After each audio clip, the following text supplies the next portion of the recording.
February 23, 1996, 12:13 a.m. The cold, sterile walls of San Quentin State Prison's execution chamber held a silence so thick you could feel it pressing against your chest. Strapped to the gurney, a 49-year-old man named William George Bonin lay waiting for the chemicals that would end his life. Witnesses sat behind glass, some hoping for closure, others simply needing to see justice, however delayed, finally delivered. But this wasn't just any execution. This was history. California's first lethal injection. And the man about to die? He wasn't just another death row inmate. He was a monster who had turned Southern California's sprawling freeway system into his personal hunting ground, leaving a trail of broken families and discarded bodies that still haunts investigators nearly 3 decades later. Between 1979 and 1980, at least 14 young men and boys vanished from the streets of Los Angeles and Orange counties. Their ages ranged from 12 to 19. Hitchhikers, runaways, teenagers who thought they were just getting a ride home. They were wrong. Their bodies would later be discovered dumped along highways, behind gas stations, and dark alleyways, discarded like trash after being subjected to unspeakable horrors. The media gave their killer a name that would become synonymous with nightmare, the Freeway Killer. But numbers don't tell the whole story. These weren't just statistics. These were sons who'd never come home. Brothers whose bedrooms stayed empty. Friends whose laughter was silenced forever. Before we dive into one of California's darkest chapters, I'm curious, where in the world are you watching from? Drop your location in the comments. It's fascinating to see how these stories reach people across the globe. And if you're fascinated by true crime that goes beyond the surface, hit that subscribe button because we're about to uncover details that will stay with you long after this video ends. This isn't just about a killer. It's about system failures, missed warnings, and the question that still haunts us. Could all of this have been prevented?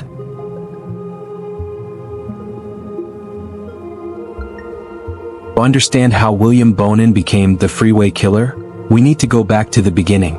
January 8, 1947. Willimantic, Connecticut. A boy was born into a family that court records would later describe as deeply troubled. His childhood was marked by instability, family disruptions that shaped the psychology of what he would become. The details are fragmented, buried in sealed documents and psychiatric evaluations, but one thing is clear: warning signs appeared early. As a young man, Bonin served in the military during the Vietnam War. After his service ended, he drifted west to California, settling into the sprawling landscape of Southern California where millions of people moved through life anonymous and unseen. He took blue-collar jobs, bouncing between roles before finding work as a truck driver, a job that would later prove chillingly significant. Behind the wheel of a truck, Bonin learned something invaluable: Southern California's freeway system like the back of his hand. Every exit, every rest stop, every dark stretch of road where someone could disappear without witnesses. He was mapping his future hunting grounds without even realizing it yet. But here's where the story takes its darkest turn, and where the system's failures become impossible to ignore. In the late 1960s and early 1970s, William Bonin was convicted of child molestation. Not once, but multiple times. These weren't minor offenses. These were violent sexual crimes against children. He was sentenced. He served time behind bars. The justice system had him. They knew exactly what he was capable of. And then they let him go. Released on parole, a documented predator with a proven history of violence against minors walked back into society. Think about this for a moment: a convicted child predator back on the streets. The system knew. They had evidence, court records, psychiatric evaluations, a clear pattern of violent sexual behavior against minors. Yet they released him anyway. Keep this in mind as we move forward. This wasn't an isolated mistake. This was a catastrophic failure of oversight that would cost lives. Bonin didn't hide what he was. The warning signs weren't subtle. Authorities had every opportunity to recognize the danger, to keep him contained, to protect potential victims. They didn't. By the late 1970s, William Bonin was free, employed, and driving the freeways of Southern California. He had learned the system. He had learned the roads. And he was about to learn that hunting human prey was easier than anyone wanted to admit. 1. May 1979. Southern California was in full swing. Beaches packed, freeways humming with traffic, young people hitchhiking between Los Angeles and Orange counties without a second thought. It was a different era, a time when climbing into a stranger's vehicle didn't automatically trigger alarm bells. William Bonin knew this, and he exploited it.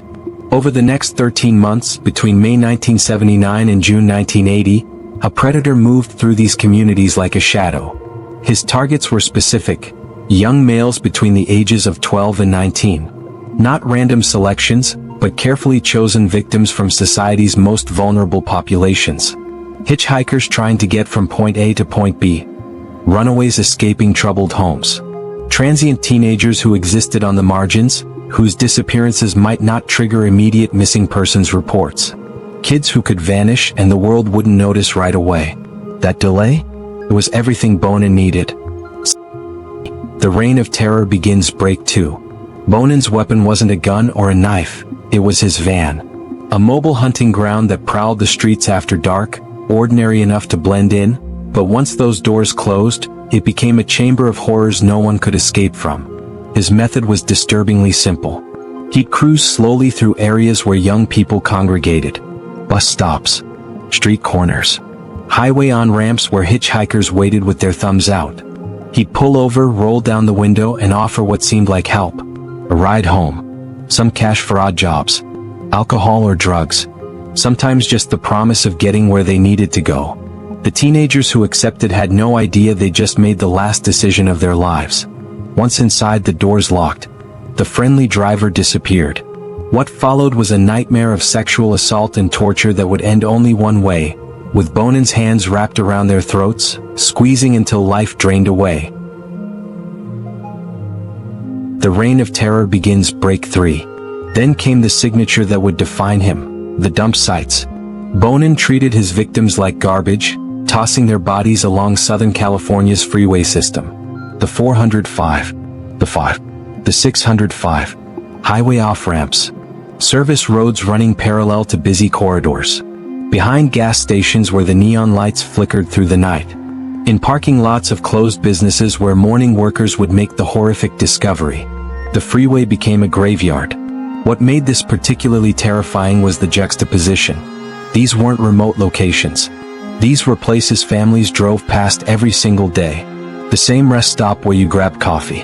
The gas station where you filled up on the way to work. Ordinary slices of Americana, now contaminated by unthinkable violence. News coverage exploded. Parents started warning their children about accepting rides. Hitchhiking, once common, became dangerous. Fear spread through communities like wildfire. The reign of terror begins. Break 4. The numbers tell a horrifying story. Bonin was eventually convicted of 14 murders. But during interrogations he confessed to 21 killings. Investigators suspect there were even more. Victims whose bodies were never found, families who never got closure, young lives erased without a trace. Pause for a second. If you're still watching and this story is gripping you, but you haven't hit the like button yet, here's why you should. Every like tells YouTube this content matters, which means more people learn about these victims and their stories don't fade into obscurity. It takes 1 second. Can you do that for them? 14 confirmed dead. 21 confessed. Potentially more. Each one had a name, a family, dreams they'd never fulfill. And Bonin was just getting started. Here's where this case takes a turn that makes it even more disturbing. William Bonin didn't always hunt alone. When we think of serial killers, we typically imagine lone wolves, isolated predators operating in darkness, trusting no one. But Bonin shattered that profile. He built something far more sinister. A network of young men who participated in his crimes, who watched, who helped, who became extensions of his murderous impulses. This isn't common. Serial killers rarely recruit followers. The risk of exposure, of betrayal, of losing control, it's too great. Yet somehow, Bonin managed to manipulate several individuals into joining his nightmare. 4 names would emerge during investigations as key accomplices: Vernon Butts, Gregory Miley, James Monroe, and William Pugh. Each played a role in Bonin's killing spree, though their levels of involvement varied.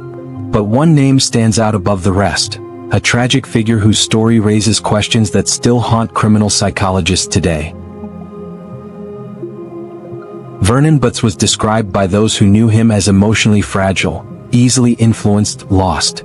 He became Bonin's most notorious accomplice, participating in several murders and witnessing horrors that would eventually consume him. But how does this happen? How does a serial killer convince someone, multiple people, to not just keep quiet but actively participate in torture and murder?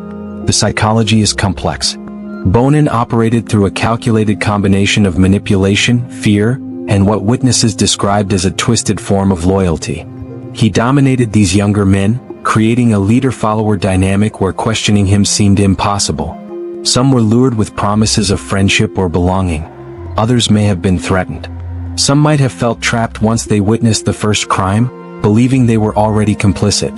What's clear is that Bonin's presence amplified violence. With accomplices, his capacity for harm expanded. He could control victims more easily, scout locations, dispose of bodies more efficiently.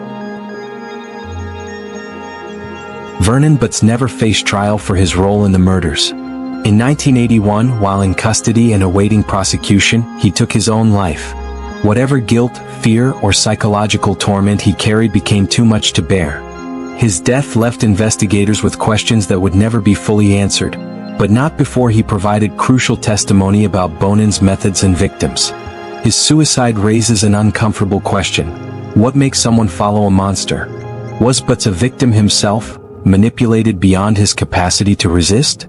Or was he a willing participant who couldn't live with what he'd done? The answer probably lies somewhere in between, in that gray area where evil and influence intersect. But Butts and the other accomplices would serve one final purpose. Their testimony became the backbone of the prosecution's case.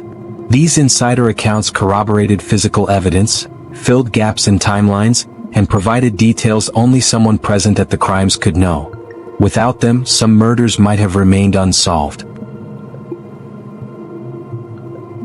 This aspect still haunts investigators. How does a serial killer convince others to join him? What psychological manipulation turns ordinary people into accomplices? Drop your theories in the comments. The accomplice dynamic made Bonin's case unusual in the annals of serial murder. Most predators work alone, but Bonin built a following. And that following would ultimately help bring him down, their confession sealing his fate and ensuring that justice, however delayed, would finally arrive. By 1980, law enforcement agencies across Southern California knew they had a problem. Bodies were piling up. Young males, all fitting a similar profile, all found near freeways, all showing signs of sexual assault and strangulation. This wasn't coincidence. This was a pattern. Detectives from Los Angeles County, Orange County, and surrounding jurisdictions began coordinating their efforts, sharing case files and comparing evidence. What emerged was undeniable. They were hunting a serial killer who used the freeway system as both hunting ground and dumping site. The investigative work was painstaking. Each dump site had to be processed. Autopsies revealed horrifying details about what these victims endured in their final hours. Witness statements were collected from anyone who might have seen something: a van, a suspicious person, anything out of place. Forensic experts analyzed blood samples, semen, fibers, and any physical traces that could link the crimes together. Slowly, the pieces were coming together. June 1980. The break investigators had been waiting for finally arrived. Witnesses came forward reporting they'd seen William Bonin with one of his victims shortly before the young man disappeared. The description was specific enough, the timeline tight enough, that police had probable cause to move. They brought Bonin in for questioning. What happened next shocked even seasoned detectives. Bonin didn't resist. He didn't lawyer up immediately. He didn't deny everything and force prosecutors to build their case brick by brick. Instead, he confessed. Not to one murder, not to a few. He admitted to numerous killings, providing details that only the perpetrator could know. Crime scene specifics, victim descriptions, methods he'd used. But what disturbed investigators most wasn't the confession itself. It was the manner in which he delivered it. Cold, detached, clinical. There was no remorse in his voice, no emotion when discussing the lives he'd stolen. He spoke about murder the way someone might describe their daily commute. With Bonin in custody and his confession recorded, the real work began. Multiple jurisdictions had to coordinate prosecution strategies. Los Angeles County had victims. Orange County had victims. Each agency wanted justice for the families within their borders. Physical evidence continued mounting. Forensic teams linked DNA from crime scenes directly to Bonin. Fibers from his van matched fibers found on victims' clothing. Blood types aligned. The scientific evidence was building an ironclad case that would be nearly impossible to challenge in court. Meanwhile, the grim process of victim identification continued. Families who'd reported their sons missing months or even a year earlier received the phone calls they'd been dreading. Medical examiners worked to match remains with missing persons reports. Parents were asked to identify belongings, clothing, anything that might confirm their worst fears. The anguish was unbearable. These families had lived in limbo, hoping against hope their children might still be alive. Now they had answers, but answers no parent should ever have to hear.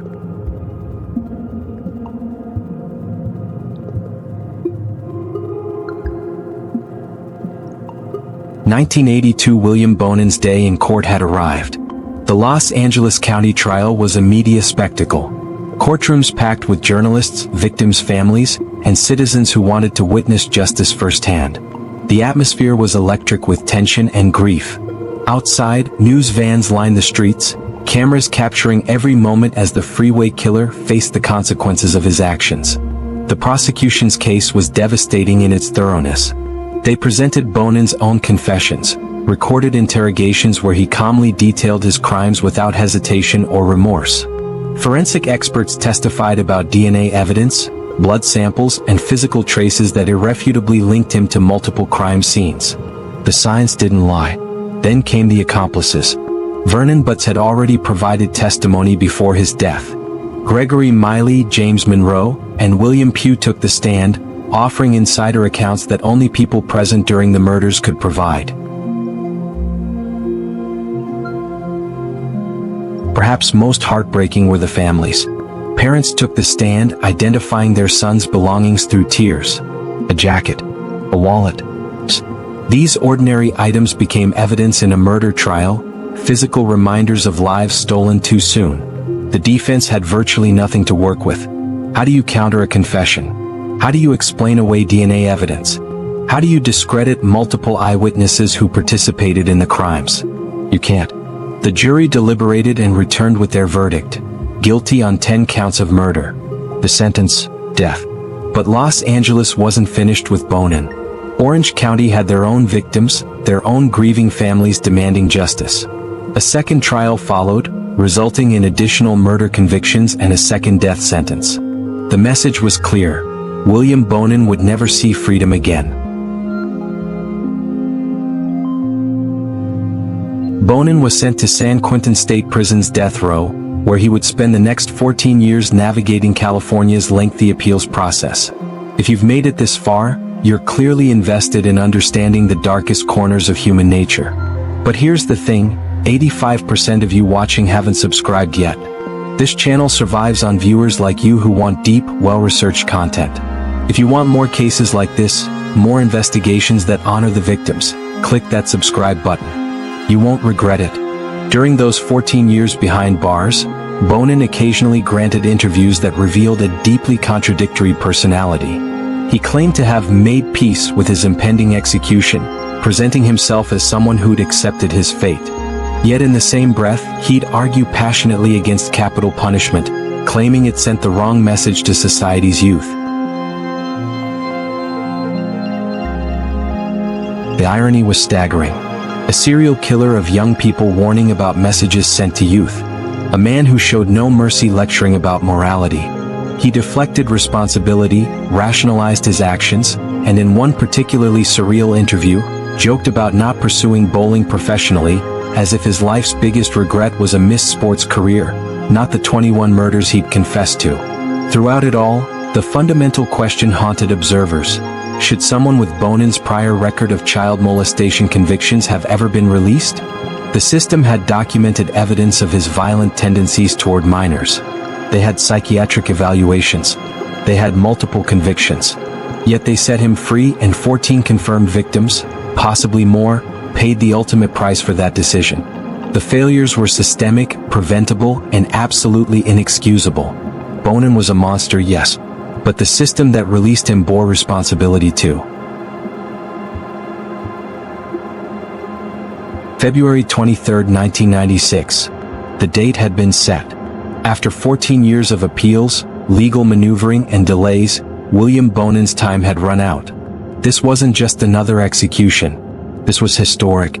California was about to conduct its first lethal injection execution, replacing the gas chamber with what advocates called a more humane method. The irony wasn't lost on anyone, searching for humanity and ending the life of someone who'd shown none to his victims. In his death watch cell, Bonin was granted the traditional last meal request. What he ordered reveals something about the banality of evil. 2 large pizzas topped with pepperoni and sausage, 3 pints of chocolate ice cream, and 3 six-packs of regular Coca-Cola. Not an exotic final feast. Not some profound culinary statement. Just pizza and ice cream. Ordinary comfort food that millions of people enjoy without a second thought. As the hours ticked down, Bonin was given the opportunity to make a final statement. Victims' families, witnesses, and prison officials waited to hear if he would finally express remorse, offer an apology, acknowledge the pain he'd caused. Instead he said this: that I feel the death penalty is not an answer to the problems at hand. That I feel it sends the wrong message to the youth of the country. Young people act as they see other people acting instead of as people tell them to act. And I would suggest that when a person has a thought of doing anything serious against the law, that before they did, they should go to a quiet place and think about it seriously. Read that again. Let it sink in. A serial killer who murdered at least 14 young people was warning about sending wrong messages to youth. A man who acted on every sadistic impulse was advising others to think before committing crimes.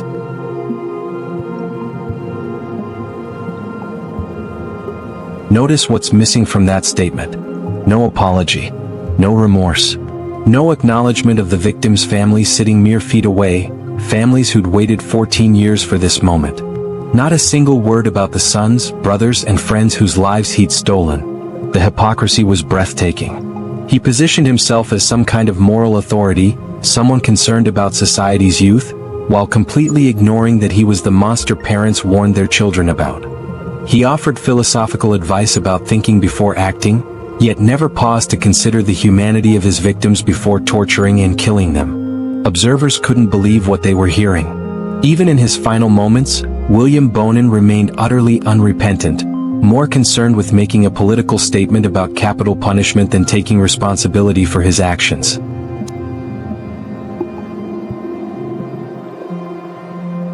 At 12:13 a.m., the lethal injection was administered. Witnesses watched through the glass as the chemicals flowed through the 4 lines. First, sodium thiopental to induce unconsciousness. Then pancuronium bromide to paralyze the respiratory system. Finally, potassium chloride to stop the heart. Within minutes, William George Bonin was pronounced dead. California's first lethal injection execution was complete. The Freeway Killer's reign of terror, which had begun 17 years earlier on the streets of Southern California, was finally over. But the questions his crimes raised would linger far beyond that moment. When William Bonin died, the reactions from victims' families were complex and deeply personal. Some felt a sense of closure, knowing the man who destroyed their lives could never hurt anyone again. Others found the execution hollow. No punishment, no matter how severe, could bring their sons back or erase the years of anguish they'd endured. 14 confirmed families. 21 by his own confession. Possibly more who never got answers. Each one forever changed by a predator who saw their children as nothing more than objects for his gratification. One mother said she felt relief but also emptiness. Another father admitted he'd hoped for more. Some sign of remorse, some acknowledgement that his son mattered. They got neither. Bonin died as he lived, deflecting, rationalizing, refusing accountability to the very end. Bonin's case forced society to confront uncomfortable questions that remain relevant today. How was a convicted child molester with multiple offenses released back into the community? What systemic failures allowed a documented predator to roam free? Could these deaths have been prevented if parole boards had taken his prior convictions more seriously? The answers point to a justice system that, in the 1970s, underestimated the danger of repeat sex offenders. Rehabilitation was emphasized over public safety. Warning signs were ignored. The result? 14 confirmed murders that might never have happened if authorities had kept Bonin behind bars where he belonged. His case also highlighted the vulnerability of society's youth: hitchhikers, runaways, marginalized teenagers who existed on the fringes. These weren't kids with safety nets. They were easy targets for monsters who understood that their disappearances might not trigger immediate alarms. Bonin's execution influenced California's ongoing death penalty debates. His case highlighted the lengthy appeals process, 14 years from sentencing to execution, raising questions about whether such delays serve justice or prolong suffering for victims' families. As California's first lethal injection, it also set procedural precedents that would shape future executions. Yet the question of deterrence remains unanswered. Did Bonin's execution prevent future crimes? The evidence is inconclusive at best. What we must never forget are the victims themselves. They weren't statistics in a case file. They were individuals with names, families, dreams, and futures stolen before they had a chance to live them. Sons who never made it home. Brothers whose bedrooms stayed empty. Friends whose laughter was silenced forever. Each one deserves to be remembered not just as a victim of the Freeway Killer, but as a person who mattered. William Bonin's story is a cautionary tale that transcends decades. Evil exists. It walks among us, often hiding in plain sight behind ordinary faces and everyday vehicles. Systems designed to protect us can fail catastrophically when warning signs are ignored. And justice, though painfully slow, can eventually arrive. The Freeway Killer's story is a reminder that evil walks among us, often undetected until it's too late. If this investigation moved you, if you believe these victims' stories matter, show your support by liking this video and subscribing for more deep dives into cases that shaped criminal justice. What's your biggest takeaway from this case? Let me know in the comments below. And remember, stay aware, stay safe, and never stop questioning. I'll see you in the next investigation.